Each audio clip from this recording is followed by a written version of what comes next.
Hi, I am Laura Erie. The book I chose for this book talk is called The Glass Girl by Kathleen Glasgow. This author also has other very popular books that you may have heard of called Girls in Pieces.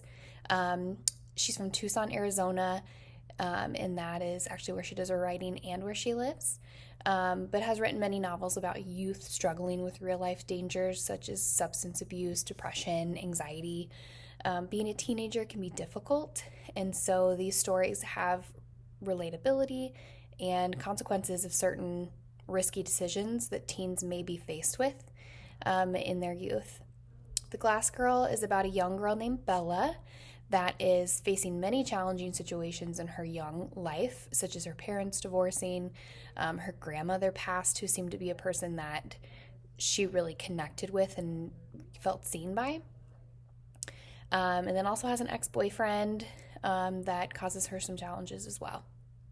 She finds alcohol, unfortunately, to be a tool that she thinks eases these pressures, and she turns to it often as a 15-year-old to try and cope and disappear from her day to day life. Unfortunately, it gets to a point where she visits rehab at 15 years old.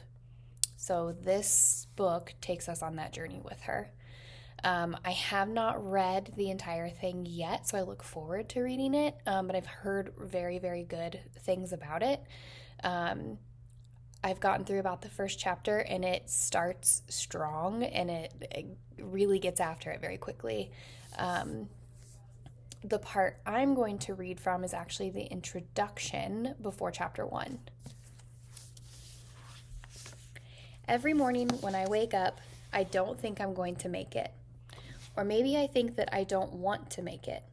I'm heavy with what I did the night before, and I'm heavy with everything inside me, and sometimes it is just too goddamn much to carry around. I am the kind of tired that makes your bones feel skeletal and clacky. I am the kind of tired that is cement in your shoes, x-ray vest on your chest, bricks tied to your wrists. But I get up. I drag myself out of bed and plant my cement feet on the floor and start the stupidity of routine because that's what it is to be 15. Your mother will yell at you if you're going to be late for school. Your dad will yell at you that he'll be late to work if you don't get a move on. Your teacher will embarrass you in class because you weren't paying attention. Anyone and everyone knocks you into the hallway, sending you tumbling against the wall, and it isn't even on purpose. It's worse. They just don't even see you. You don't exist. You are not the tiniest blip on the radar of humanity. You'll see that person who took your heart and cleaved it in half and stuffed it in their mouth and then swallowed, and you want it back and you think you'll never get it, and who can live like that? Or you'll remember your grandmother is dead, and that's a giant black hole hungry for you too. And who can live like that? Maybe there will be a shooter drill today and you'll have to huddle under the windows and art, or maybe it will be real this time and not a drill. The penguins in Antarctica have plastic in their blood, fire, floods. It's hot where you live in the desert, and every year it gets hotter. But you have to get up because you're 15, and that's what you do. You put on baggy jeans, put on baggy t-shirt, baggy hoodie, baggy everything because you need to leave room for your pain to grow. Protect yourself. You've perfected a mask of powder and black eyeliner and a face for people to look at on the outside. And maybe it's not really who you are on the inside. Who wants to see that? That part is too much and not enough. That part is as hollows and a gray, dying heart.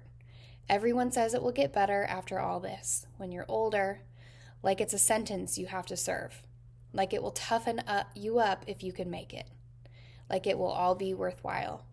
And maybe that's true, but it seems a long, long way away and a long time to carry that weight, and the only reason you can get through the day is because you know what you can do at the end of it to make it worthwhile for a little bit before that comforting wave takes you away and drowns everything else out.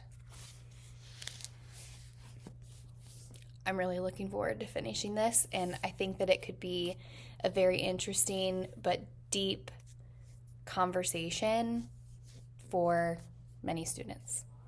Thank you.